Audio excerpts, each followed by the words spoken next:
I think we're live, Lucy, but I can't tell what's going on with my phone. What do we think? Let's see. Should we rotate it this way? See if we can start it. Lucy Lou. Good morning, folks. Hi, Caitlin. Caitlin, can you tell me if I'm sideways, upside down, backwards? Because my phone's being tricky. What do you think, Lucy? Lucy says, yeah. That's better? Okay, so we're straight. We're good. Yay, Caitlin. My tech guru. My tech. Good morning, Michelle. Good morning, Caitlin. I'm right side up. I love being right side up in a world that's upside down, right? Perfect. We will start getting folks lined up. Folks are starting to sign in, so we're going to go ahead and start saying good morning. Lucy, I'm going to move so that folks can see how beautiful you are. Can you say good morning to everybody? Good morning, Lucy. There we go. We're just going to let a few more folks sign on with us, but in the meantime, you can look at how gorgeous Miss Lucy is. Are you being shy? My goosey girl. Good. All right, we'll go this way. I'll set this up again, and we will start our morning meeting. So good morning, everybody. Welcome to morning meeting with our ambassador, Lucy. She is our Eastern Screech Owl ambassador. She's being a little shy right now, but that's okay. Lucy came to us in 2018. We'll probably repeat some of that information just so that folks can understand and hear more. Good morning, Michelle. So great to see you, I guess you could say. And Lucy is one of our feistier ladies. So for those of you tuning in, my name is Sarah. I'm from the Center for Wildlife. This is Miss Lucy. She is our Eastern Screech Owl. Hi, Jennifer Rourke. And she came to us in 2018. She is a non-releasable Screech Owl. She is non-releasable because she is imprinted. So Lucy does not know how to be an owl, basically. So unfortunately, someone tried to keep her and her siblings as a pet. And so, are you just not turning? Okay, that's fine. I can move my phone and make sure that we actually get, cute pictures of you. Oh, who's cute? So she came to us from Massachusetts. If you guys ever research anyone called Norm Smith, who is part of Project Snowstorm, he's done a ton of research down with the snowy owls at Logan Airport and really just all owls together. Good morning, Jen. I believe Lucy is beautiful too. Sharon, thank you. Yay. Hi, Sadie. Welcome. I know you. Oh, yes, and Albert knows that Lucy is a naughty owl. This is factual. She is definitely naughty. So we got her from Norm Smith down at the Blue Hills Trailside Museum down in Massachusetts. Unfortunately, someone had cut down a tree during nesting season. They found a bunch of babies, I think 4 or 5 babies. They called the right people to check in and see, what to do. But then, unfortunately, they didn't bring them in. So by the time, good morning, Megan from Lincolnville. By the time we got her, she was already imprinted. It doesn't take long for raptors to become imprinted. And many times, Marilyn, no way, high school reunion. How's it going? Hi, Nicole. It doesn't take too long, good morning, Tristan, for them to become imprinted. So unfortunately, that's what happened. So Miss Lucy, hi, Heather. Lucy says hi. Well, she thinks she says hi. She's being very sassy this morning. That's sort of Lucy's norm, though. Lots of times people think, oh, it's so cute that she's imprinted and she thinks she's a human. But we really look at it as a really sort of tragic thing to have happen. You have to love them enough to let them go. So Lucy will constantly be sort of a moody teenager, if you will. She doesn't really fit in anywhere. She doesn't really understand who she's supposed to be, which is a shame because she would have been an absolutely spectacular mom. She is feisty, to say the least. Even though she's tiny, she will bite the heck out of you, won't you? Right? What if we put my finger over here? Can you turn and say hi? Can you turn and say hello? Maybe. So folks are tuning in, from Massachusetts or a little bit farther south. You may find some of these guys in your area right now. So this lovely lady is at the northern part of her territory right now. So unfortunately, we don't have a lot of them here in Maine, but we do get the occasional ones in spring and summer. You will see a lot of them down in Massachusetts. And they are actually known to fly around streetlights while they eat moths and things like that. Donna's asking, did her nestmates survive? So from what I understand, the people that called, or the person that called with them, had said there were either 4 or 5, and then a month later brought in one less than the original call. So we hope that most of her nestmates survived, but all of them were placed. So one was placed in Rhode Island, one stayed at Blue Hills Museum, Trailside Museum, and Miss Lucy came to us. Good morning from New Hampshire, Misha. She is beautiful. Sharon asks if there's any way to teach her how to be an owl. Nope. Unfortunately, there's not. So imprinting is irreversible. It used to be that you would say that they were hard imprints or soft imprints, because imprinting can happen. It's kind of a gray area or a gray scale, but it is sort of in their formation of who they are. And a really simplistic version of it is when you watch the old cartoons and there's a barn cat and a dog and like an egg in a barnyard. The egg hatches, the chick sees the dog first and says, "Oh, I'm a dog," and then we'll chase the cat around. Really simplistic, not completely scientifically accurate. However, very close. Oh my goodness, Ethan, good morning from Oklahoma. Goodness gracious, that's a long ways away from us. Welcome, welcome. Tara, does she still know how to hunt prey? Big time. So Lucy is fierce, and imprinting doesn't usually affect their ability to hunt or things like that. What it affects is their ability to work with their other species. So for instance, if we were to release her, she wouldn't know to go find a mate or anything like that. She just doesn't know how to be an owl per se. Wow. Hi, Amy from Illinois. That's amazing. Misha, beautiful, beautiful question or statement. It says, please warn people not to use poison on rats. So it is a really important thing to notice. So she's pretty small, right? She weighs around, she gets weighed today. She might be on the chunky side. No offense, lady, but it's true. They usually weigh around up to 200 grams. So if you think of it, lots of times people will use rodent poison, rat poison, things like that. You can buy it in any store. I know, she's being so fresh. What are you doing? Let's get you. I'm going to get you. You can buy rat poison in any store, and it comes in lots of different things, or different ways. You can have little chunks of it. You can have the boxes that you open, and all that sort of things. They're sort of light, like a weird colored blue.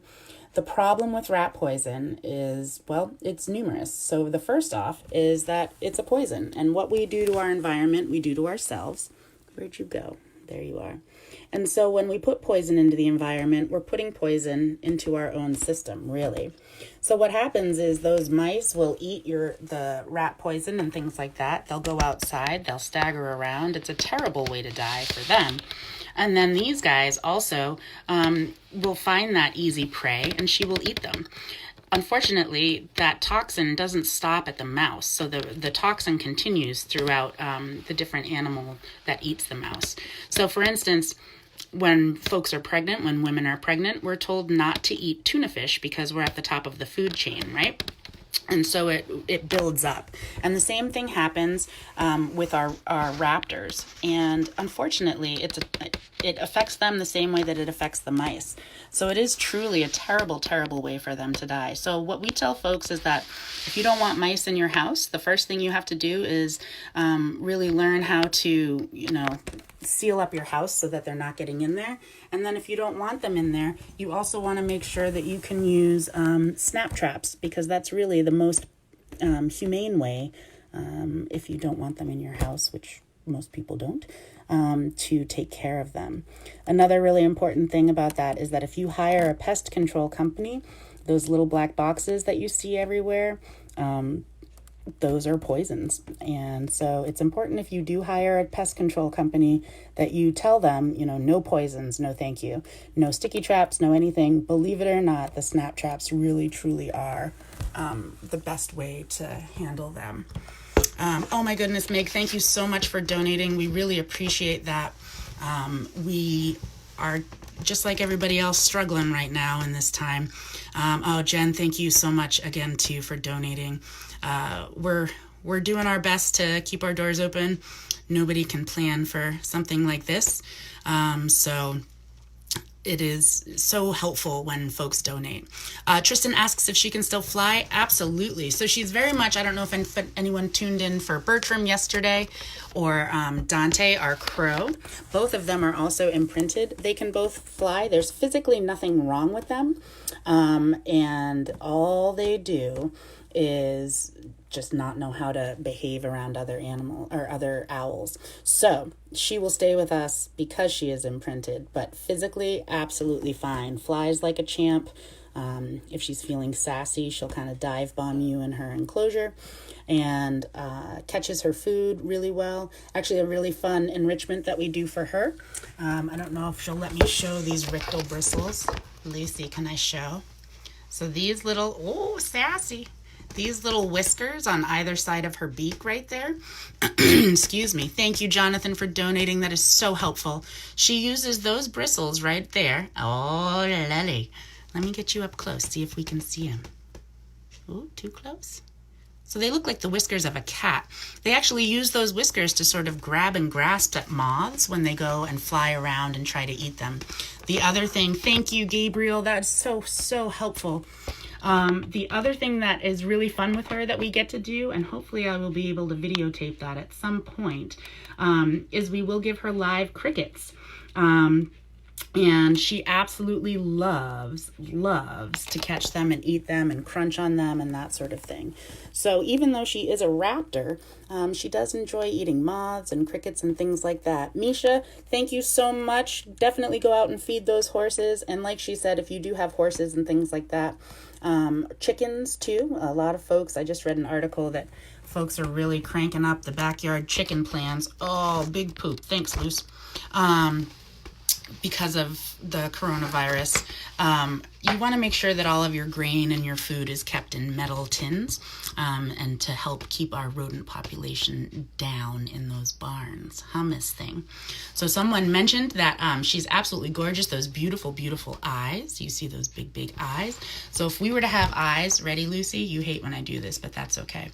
If we were to have eyes the size of an owl, we would have eyes about this big. Each eye would be about the size of a grapefruit, which is incredible. But it makes a lot of sense because she hunts with her eyes. And she also hunts with her ears. She won't let me show you, but you see that brown mark right up here? Can I use this pencil because it's safer for me to show it that way? This brown mark right there. There we go, Lulu. Thank you for not biting me. Her ear is actually behind there, and their hearing is incredible. They've done studies with owls where they can actually catch something in a completely black room, which is incredible. They just hunt by sound. Included in that, though, are their eyes. So again, their eyes are absolutely huge, like I said, about the size of a grapefruit if we were to have eyes the size of them. And they actually have eye rods as opposed to eyeballs. So they've evolved with their hunting and techniques and all of those things to have these eye rods. And hi, Terry. Hi, Robin. Hi, Michael. Thank you so much for donating. We really appreciate it. Amy, thank you so much for watching. Lucy, Amy says you're beautiful.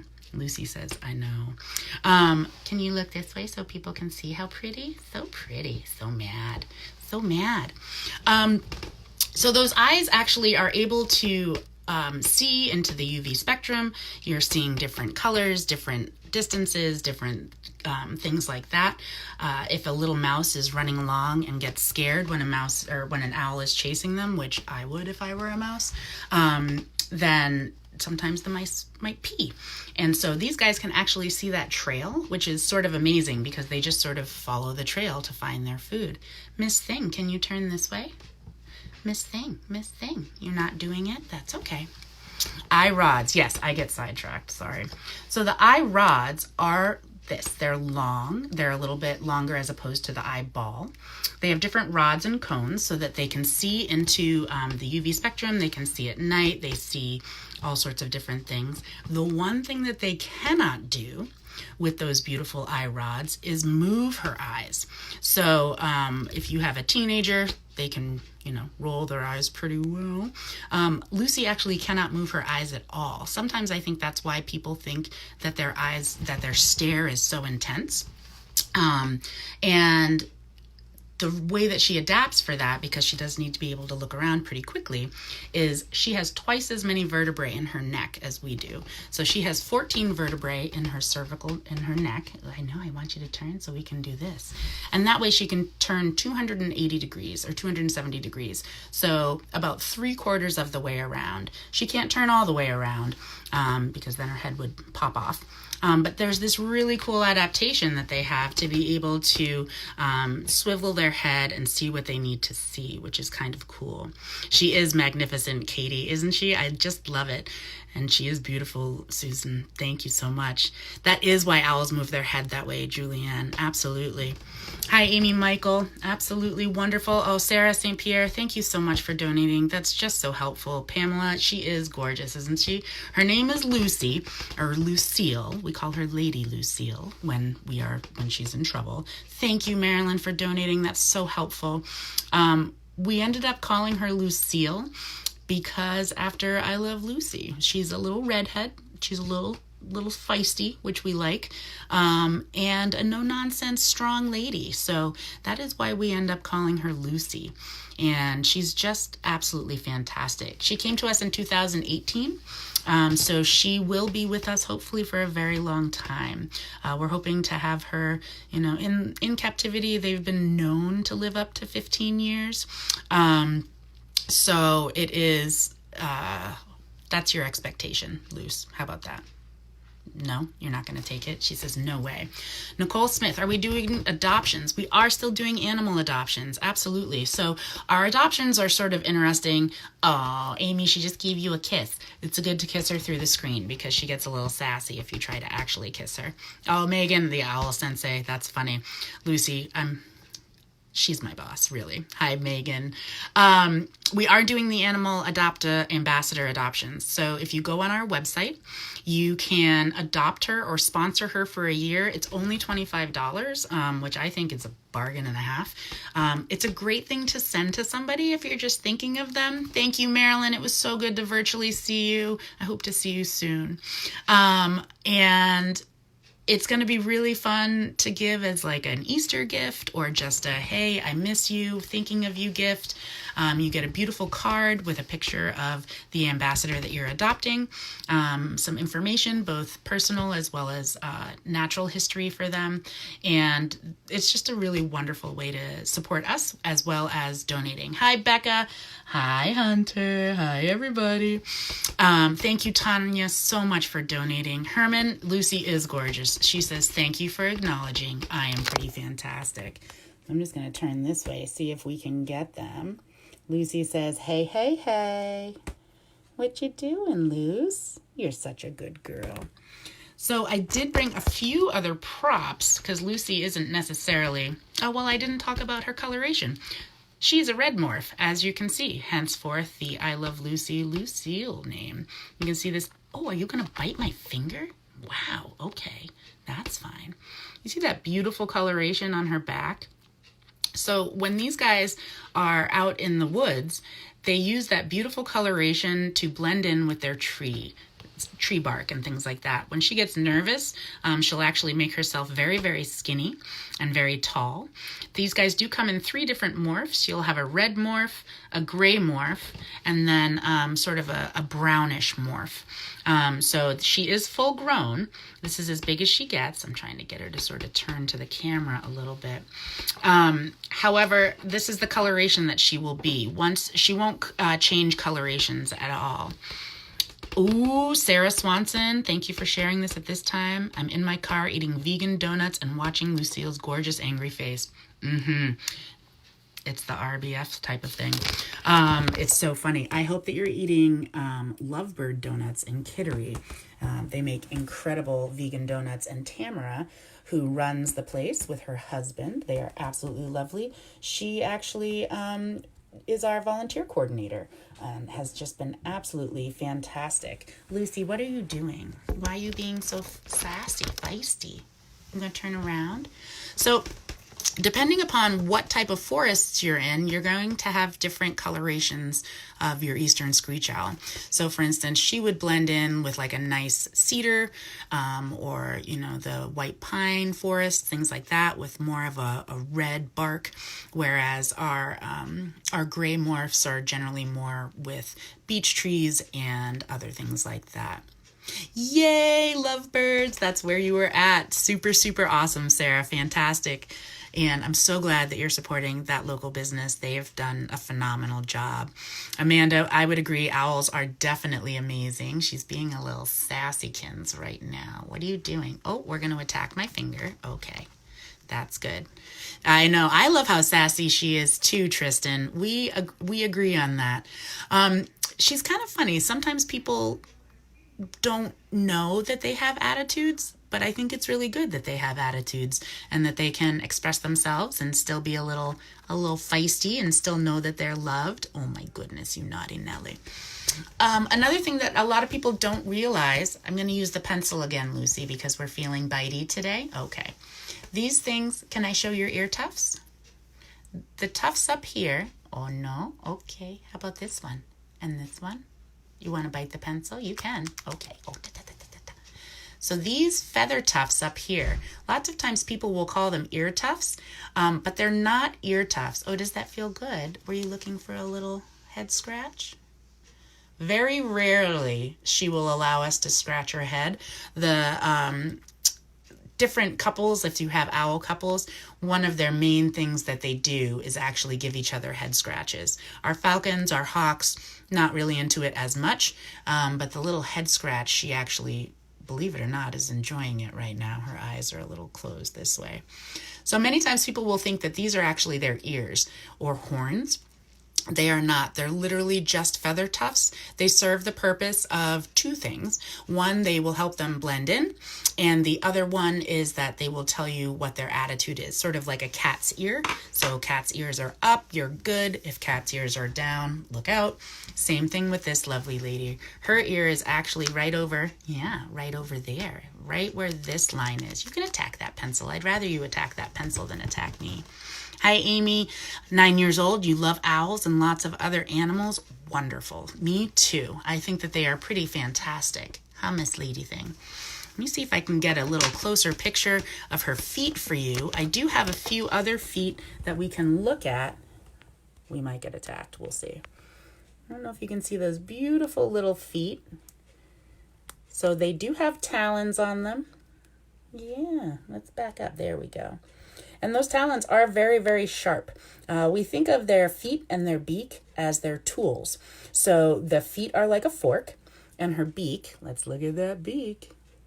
So good looking. So good looking, Lucy. That beak is like a knife. So she can't pick up a fork and a knife and cut up her food and eat it that way. So she uses her feet to hold the food down and then uses her beak to shred up different things. Mice, chipmunks, things like that. Ooh, Donna asks what her vocalizations are. I can do a lot of owl calls. I am very, very bad at the screech owl call. She will do, are you going to do the little baby noise for me? No, you're going to bite my finger instead. Oh, it's so fierce. Oh, it's so fierce. Sometimes she'll do a baby noise. No, you're going to hold my, so she's holding my thumb like it's her prey right now. She's on a bit of a diet, so she's a little cranky. Ow, that kind of hurt. Her vocalization sounds like a haunted whinny, a haunted horse. So if you're out in the woods and you hear a that is very similar to an eastern screech owl call. I would not make a good eastern screech owl. I know, are you offended? I'm sorry, love bug. But a great place to look for vocalizations and to listen to them is the Cornell Lab of Ornithology. And you can go on their website and they have a bunch of different vocalizations from real owls. And it's just a great resource to have. Are you a sassy lady? Hi, Terry. Thank you. She is a gorgeous owl. Have you heard her screech, Katie? Oh, she is funny. She'll do like a little, and it's sort of a baby call, which is kind of a fun little noise that she makes. And then that whinny, that haunted whinny, the is more for territory and mating. Are you going to eat my finger? Amanda, her name is Lucy, or Lady Lucille, as we like to call her. She came to us in 2018 as a young baby. She actually looked like a little Muppet and was pretty feisty and pretty hilarious to watch and learn with. She has no fear of humans. She is imprinted. Are you eating? What are you doing? You're going to try and eat my finger? That's a silly thing to do. She is the epitome of tiny but tough, or the saying, though she be little, she be fierce. That's Lady Lucille to a T. Hey, miss, can we turn around? There we go. What do you think? So you can see she's very comfortable, very relaxed, doing her thing. She's also just pooped on the desk, so I'll clean that up in just a minute, which is okay. So I showed her feet just a little bit ago. This is another foot. I don't have a screech owl foot, but we do have a northern saw-whet owl foot. This is the next size down from her. A really cool thing to notice with them is the fur on the legs. Or not the fur, sorry, feathers. Obviously, they don't have fur, they're birds. So you have those beautiful feathered legs. Those help her to fly silently. And again, this is a screech owl wing, a northern saw-whet owl wing, not a screech owl wing. But they have these beautiful rounded wings. This is the northern saw-whet owl wing, as opposed to, I can't do it with one hand, can I? The American kestrel wing. So you can see this one's really sharp and sort of pointed, sort of like a jet, whereas this one is nice and rounded. And I don't know if I'll be able to show. Oh, actually, it turns out pretty good. If you look at the top of that wing, you can see what's called the fluted edge. So right up here, you see it looks sort of like a comb. So these feathers will break up the turbulence as they're flying, and the turbulence that isn't broken up by that will get caught up in all those feathers on her legs and on her body as well. Amy says she's always wanted to see an owl up close. You're very welcome. This is about as close as you can get. Nancy, it probably looks like she's really close to my face, but I know better than to get too close to Miss Lucy. So you're not too close, right? You can't get me in my face. We like to say anything with a mouth can bite. So you always do want to be cautious. And again, we've worked with her since she was a baby. So we're pretty familiar with each other and with our tells, if you will. Right now she's annoyed with me, but she's always annoyed. Let's see. What do you think? What do you think of that? You're so beautiful. Aren't you lovely? Let's see. But she's just a really lovely bird and a really good girl. There you are. What do you think? Those beautiful eyes? Excellent job. I really appreciate everyone donating. Thank you so much. It makes a big difference for us. We're really trying to keep our doors open just like everybody else is during this moment. So we're happy to have you with us and learning with us and spending some time with us. And we just really appreciate your support, both in tuning in as well as in donating. Alexandra, you got to see a snowy owl in Alfred, Maine last winter. We didn't have a lot of snowies. So lucky you. Snowies are pretty incredible. They have those beautiful yellow eyes, just like Lucy does. And she also, they have an incredible strong stare. Oh, we're going to eat my finger again. Okay. We're mad. Let's see. How old is she? So she came to us in 2018 and she was a baby. So she's only 2. And so we're hoping to have her for another 12 years, at least. Sometimes, when we have birds that come in or ambassadors that come in, are you going to cough up a pellet? That would be amazing, Lucy. Could you do that for me? I can't make you do it, but we'll see. Deborah, thank you so much for donating. Oh, Tristan, we love Lucy too, and she is a pretty fantastic girl. Are you going to cough up a pellet? If it is going to happen, it will be amazing. For anybody that doesn't know what a pellet is, Luce, I'm gonna put this up so that folks can see. Okay. Thanks for cooperating with me. So pellets are not poop. You're welcome, Jacqueline. Pellets are these things. So if you're ever out in the woods and you find this little pile of fur and bones and things like that, what it is actually a pellet. And owls are not the only birds that cough up pellets. Thank you so much, Debbie, for your support. We really appreciate it. And thank you, Jacqueline. These guys will eat a bunch of the mice and things like that, sometimes swallowing them whole, and depending if they're really hungry or whatever else. And then what happens is they don't have a crop. They have two different sections where they digest things. So the mouse will go down into the first digestion area. The owl will eat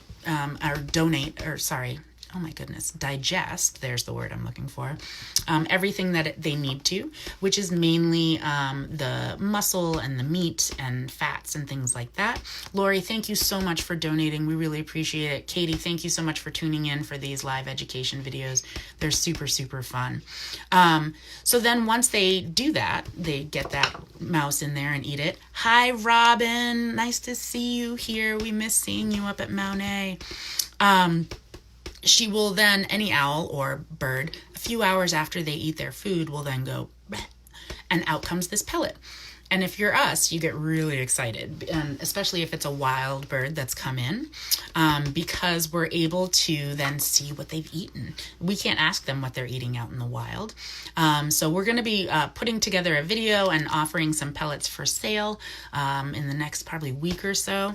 It is like an owl hairball. Perfect, Vicky. Very good description. Except with our owls, it's kind of neat because within those pellets, you'll find bones. With our hawks and falcons, as well as our vulture, and even our crows and corvids, we don't find bones in their pellets because their stomach eats it, or it's the acidity eats it. And so what's really fun is that if you get an owl pellet, you can go through and find what they have, see how many ribs you have, see how many little vertebrae you have. Lucy, I'm going to take you out of here for just a quick hot second so people can see. You can see all those vertebrae and skulls and teeny tiny ribs and all of those things. And it's sort of like a little scavenger hunt. And depending upon the owl and what the pellet is, sometimes, there are bird pieces in there. There can be chipmunk pieces, shrews, voles, mice. We had one come in once that had full bottom feet of a songbird. So they must have just, swallowed the thing whole.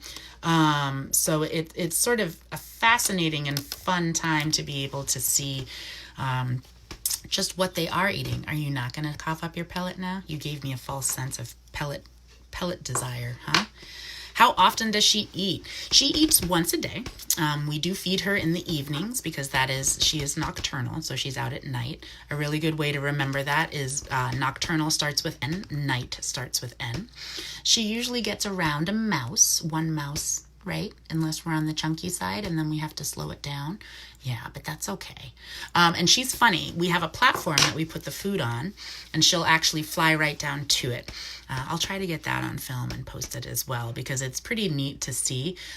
We have one somewhere on our Facebook page in slow motion, which is very, very cool to see too, because as they come down, you see her sort of reach her feet out and grab the food, which is a pretty fun adventure to watch. Very rarely do people get to see them eat, and very rarely do we even get to see our ambassadors eat. Because she's been with us since she was a baby, she's pretty comfortable.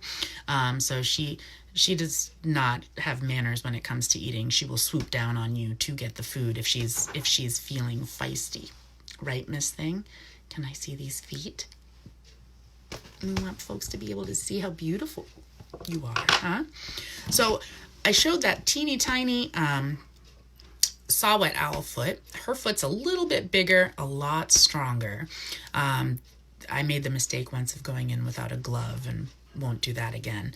So this is the smallest owl that we have in this area, which is the northern saw-whet owl. So that tiny foot, which if you look next to her feet, you can see is just a little smaller. She's still holding my thumb like it's her prey. And then the largest owl that we have in this area is the great horned owl. So you can see those beautiful, beautiful talons and all the feathers on the feet. So these feet are incredibly powerful. Even in this teeny tiny owl, they can be incredibly powerful. Screech owls are known for being pretty feisty, which is a good thing. And sometimes when they go to attack animals or eat their prey, people are sort of shocked at how efficient they are at hunting, if you will. And most birds are. So a lot of times folks will have bird feeders, and people are concerned about hawks and falcons and things coming like that to eat their birds. What we tell folks is that if you're going to feed the birds, you're going to feed all the birds. And hawks and falcons and even owls sometimes will realize that your bird feeder is sort of a veritable McDonald's for them. You're bringing animals in. And so the good news is that when our raptors and things hunt, they don't waste anything. And they hunt because they're hungry. They can't go to the supermarket and pick up, a pack of chicken wings or whatever else. They have to spend the energy to go and hunt down their prey. And they actually miss their prey a lot as well. So if we do have raptors at our feeders and you don't want to see it, we just tell folks to turn away. Because these guys, they work hard for their food. And I read something somewhere that once said that, oh, you're going to eat my finger. That's nice. Thank you. That's lovely. That they miss their prey a lot as well. And so imagine, you come down to your dinner table and your parents or whomever is like, nope, you don't get to eat. And then that happens, 4, 5, 6 more times. You start getting a little hangry. And so these guys when they catch their prey, they're very quick about killing their prey. They're not messing around with it like a domestic cat or something like that, playing. They really are just getting in there and getting their food. It's all business. Oh, goodness gracious. You want to get that? You want to get it again? Oh, da, da, da, da, da. She's such a good girl. She is a lovely owl. Thank you, Sharon. And Amanda, I don't have a barn, B-A-R-N owl talon. Namely because we don't have barn owls in this area. I think we'll probably get them at some point just because of the way everything's moving around and things like that. The barn owl would be a little larger than Lucy's, but not as large as the great horned owl. She's playing. Jillian just asked if she's playing. She's playing like a cat plays. She's very cat-like. And so what'll happen is, she'll let you do stuff. Sometimes she wants to go for the head scratch. Let's see if we can do another head scratch. Do you want the head scratch? Let's see. Oh, da, da, da, da, da, da. She does not have a grudge against pencils. So you can see, oh, there we go. Oh, that's nice. We do a little head scratch. We kind of like it. Hi, Carolyn. Hi, Bev. So because she is imprinted and because we work with her daily, we will mimic some of the behaviors of other owls. So like the head scratch and that sort of thing. I do it with a pencil because if she decides that she's done, she'll bite. And I don't really feel like getting bit today. When she's grabbing my thumb like she was, yes, she is playing a little bit, but again, playing like a cat. And it's sort of a funny mix. A lot of the owls are very cat-like. There's that saying that if you text a cat, they won't text you back. They can, but they won't. So sort of the same thing with an owl. Oh, look at you. We got your little hair done all down like that. My goodness gracious. There we go. Oh, no, we're going to eat that too. Okay. You want a little belly scratch too? There we go. Oh, we're just gonna, okay. So if she didn't like it, she would really be chomping at it.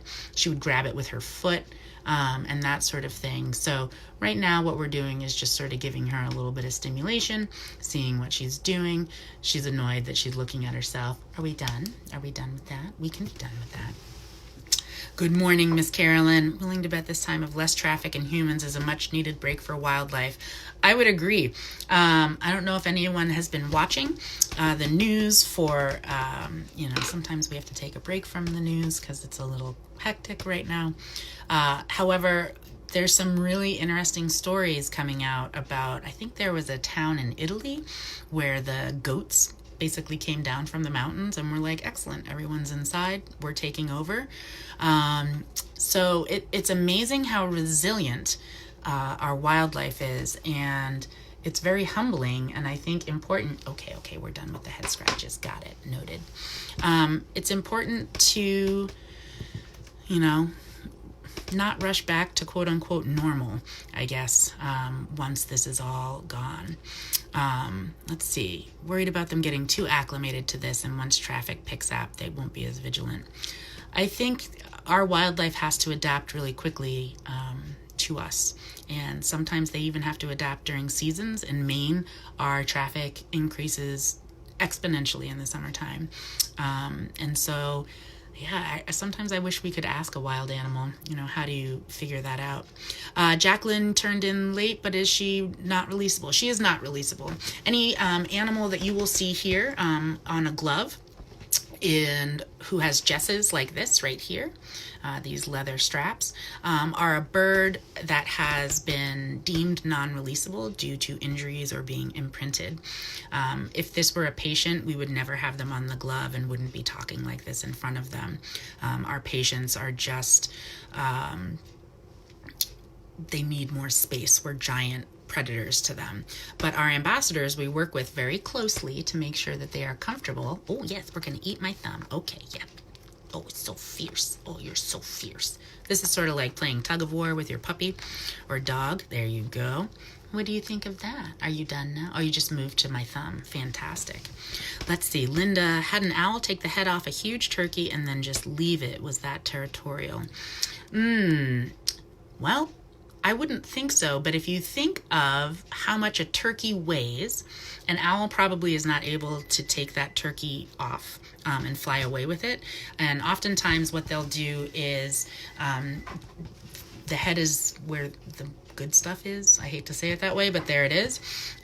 So oftentimes they will just take the head or eat the head because that's where, the most bang for your buck, if you will. It's not territorial, but it may just be that they were scared off by another animal or something like that. Oh my goodness. Can I show them your pants? Look at these pants. Look at that. Look at these beautiful feathers. We call these her pantaloons. Jillian, do we have any raptors? We do. We have quite a few different raptor ambassadors. Lucy also is a raptor. Raptor comes from the term to grab or to grasp. And so our hawks, owls, falcons are all raptors. We also have our turkey vultures in the raptor family, but they kind of got lumped in there by accident, I think. Diana, does she get affectionate with you like cats do? I wouldn't say she gets affectionate, but she tolerates us. And when she's in a good mood and wants something from us, she'll let us give her like the little head scratches. Do you want? No, we're going to eat that. Okay. But see how she's doing the tiny, tiny little nibbles? So that's one of the, that's her sort of, if it were my finger, it would hurt. But if it were another owl, this is what they would be doing to each other. See, the eyes are closed. She's nice and relaxed. So we like to give her a little bit of a scratch. There you go. Let's see. I have a Cooper hawk. Oh, wow. That nests in my neighborhood every year for about 10 years. Is it possible it's the same couple? It is possible. So everything that I've read about raptors and their nesting is they mate for a lifetime. They mate for the lifetime of the other mate, but still romantic, and they mourn for a minute, but they're very in tune to if the nest site is successful. So they're more prone to go back to a successful nesting site if there's good food, if it's safe from predators and that sort of thing. Cooper's hawks are incredible to watch. You're very, very lucky. Sheila, you volunteered here about 27 years ago. Oh my goodness, right when we started. That's amazing. Hopefully when all of this is over, you can come up and visit again. Our new facility next door is close to completion. It's kind of a tough time for us to finish out a capital campaign for that, but we're doing it with our community and everything. You're just amazing. So definitely come and check out the new facility when all of this quarantine gets lifted. Oh, thank you, Sheila, and thank you, Linda. How are the leather straps hooked onto her? Carrie asks. Will you let me show you? I should have brought some other things in. Let me see if I can get some close up. Oh, ho, ho, I see you going for my finger, Miss Thing. So I don't know if you can see her anklet. So the anklet is just like a bracelet that's put on, and it's just a leather strap that goes around her ankle. And then this grommet right here holds it together. That grommet is where we put the leather strap through, and that is what helps her to stay on our glove. If you guys have seen Violet or Bertram or even Dante, our crows and things like that, you'll notice that their straps, their jesses, this part right here, is actually kept on them permanently. That's because of their size. It's also because they're a little bitey. So when we try to put our jesses in, I mean, she will still bite too, which is kind of funny. Let's see.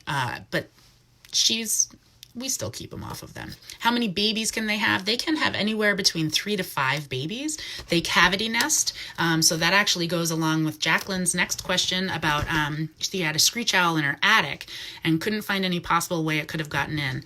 These guys are ridiculous. They can fit. Now keep in mind, let me see if she'll let me do it. Can I put this in and see how deep your feathers are? Yep, you can give it a little. Okay, we're just gonna go like this. Oh, touching your belly now. So she's about that much worth of feather. So they're very, very tiny, and they can actually squeeze through holes and things like that. And especially for a bird that's a cavity nester, you never know. I mean, they could have snuck in through any sort of hole as well. Jillian recommends anyone interested in wild bird reads H is for Hawk. We recommend that too. It's a phenomenal book. And Katie says, been following the rebuilding of the York Harbor Eagle's Nest. Yes. So in one of our big storms, the eagle's nest fell. And of course, it wasn't in the best timing because they were coming back and getting ready to, mate again and things like that. However, that's their job to build their nests and be parents and things like that. So yes, it is a lot of work for them to do, but eagle's nests are incredibly heavy. And so it's okay. And those eagles have been nesting and breeding for quite a while, and they're very successful in that area. So we're excited that they're rebuilding. Absolutely. Let's see. There's a red-shouldered hawk that you have in your neighborhood, Bev. That's really exciting. Haven't seen a mate, but it's very talkative. That's the, hey girl, hey, come see my nest spot. And then you're going to get some babies potentially. Lisa, is it illegal to possess owl feathers if you were to find one in the woods? Yes. That being said, I think it's really important for people to realize why that blanket law is there. So a long, long time ago, back in the 1800s, people would put birds on their hats. There's a great children's book. The title of it I'm flaking on right now. But for instance, snowy egret feathers were worth more than gold. And that says something, right? So a terrible way to describe it is that if you had a, snowy egret plume on your hat, that was like a Gucci hat. And if you had a starling on your hat, that was like the Walmart brand hat. So what we tell people, hi Cash, hi Katie, hi Stephanie. What we tell folks is that, yes, you may have found that feather on the ground, but there's no way for you to prove that. And so that blanket law is really to protect these guys the most. And it's a tricky one because if you find one on the ground, are you going to, bring it home? Are you going to have, the police storming your house to get it? No, you won't. But it's one of those, if we all follow the rules and band together, it's better for the owls and for the birds. Right, little lady? For instance, we don't even have any eagle parts because eagles have another level of protection on them. So we would have to get special permits, and we already have a ton of permits, but we don't have the permits to have eagle feathers or talons or wings or anything like that. We may get them in the future, but we're really grateful that the Federal Migratory Bird Act is in place, because even with the Federal Migratory Bird Act in place, we still get in hawks and falcons and birds that have been shot. Avian Haven had a ton of eagles this winter, just beginning of this year, that came in. And unfortunately, one of them was actually shot. So that's with laws in place. You can just imagine what would happen if the laws were not in place, unfortunately. Pamela, what are some of their predators? Oh my goodness. Everything, huh? So other owls are actually, are you going to be feisty? Other owls will eat her. If you have a bird like this who is a cavity nester, you do have the potential to have ravens and things empty out their nest if they find them. Weasels, things like that can get to them. Hi, you. We do have more owls.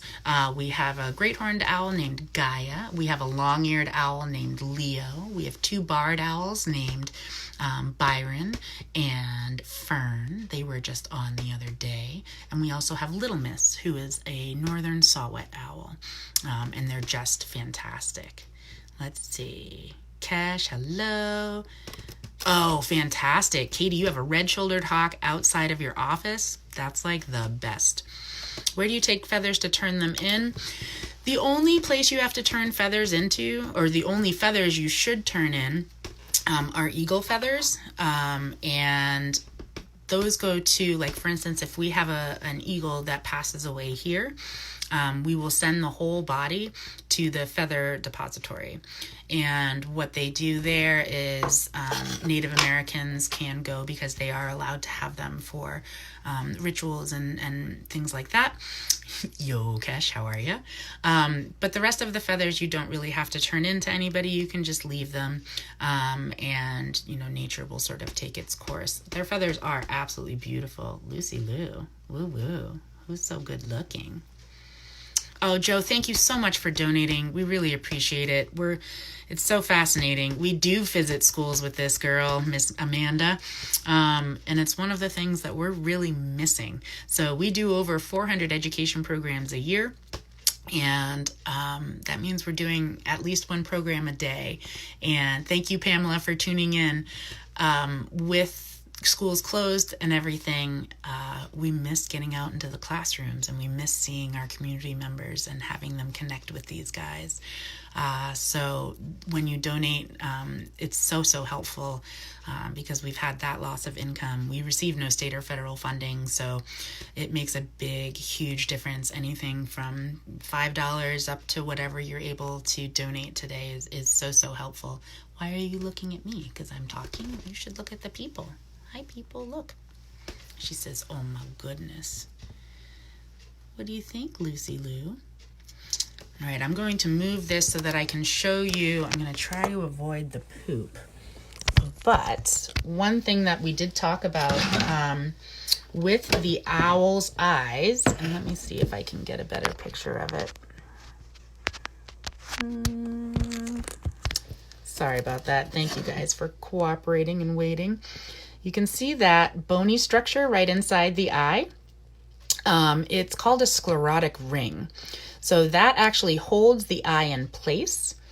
So we don't have that. We have muscles and tendons and everything like that. But if you look at that eye, you can see why their eyes don't move, because they are set in bone in the sclerotic ring. Absolutely. Katie... Oh, have we ever been to Elliott Elementary in Amanda? Yes, we have. I believe she's been there. And if she hasn't, then we will be there shortly.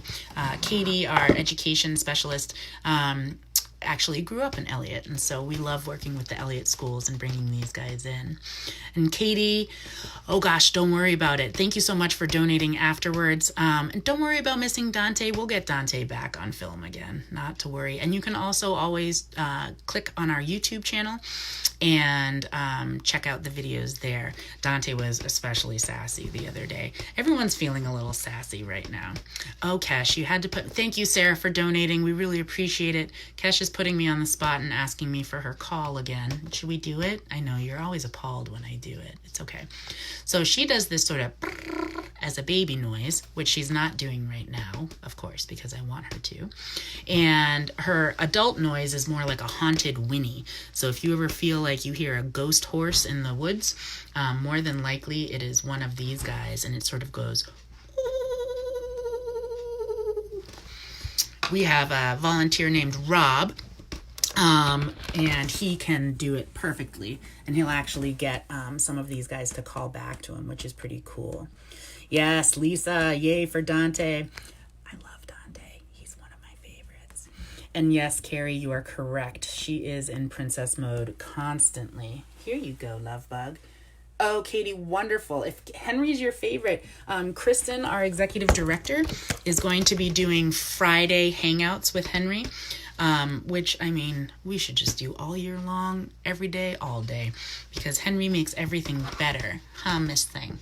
You make things better too, but Henry's a love bug. Henry's sort of our little hippie of the forest that we like to hang out with. Do you want to let me show your ears? Would that be a fun activity? No? Okay, we're not going to do that. We're good. We're good. You looking up that way, Miss Thing? I can see. Let me see if I can.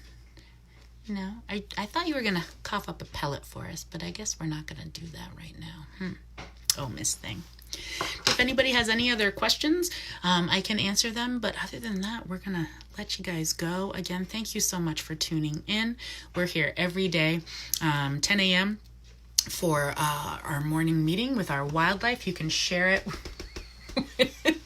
You're a stinker. You can share it with your friends, and you can share, hi, Amanda. How are you? So good to see you. You say hi. There you go. Oh, yes. Susan just mentioned that the Sibley Bird app has great information as well and a good audio. Yes, absolutely. And also, again, Cornell Lab of Ornithology is a great website to tune into to be able to see that as well. Oh, now we're gonna hang out. Hi, Diana. Genados. Are you of the Genados in Dover? That's wonderful. She's always done. Aren't you? Are you a good girl? All right, my love bug. Well, thank you guys again. We really appreciate your support and tuning in. Thank you, Joe. And we look forward to seeing you tomorrow. And again, if you ever want to rewatch these things, just check them out on our YouTube channel. And we'll go from there. Right, Miss Lady? Okay. Bye, guys. Thank you so much.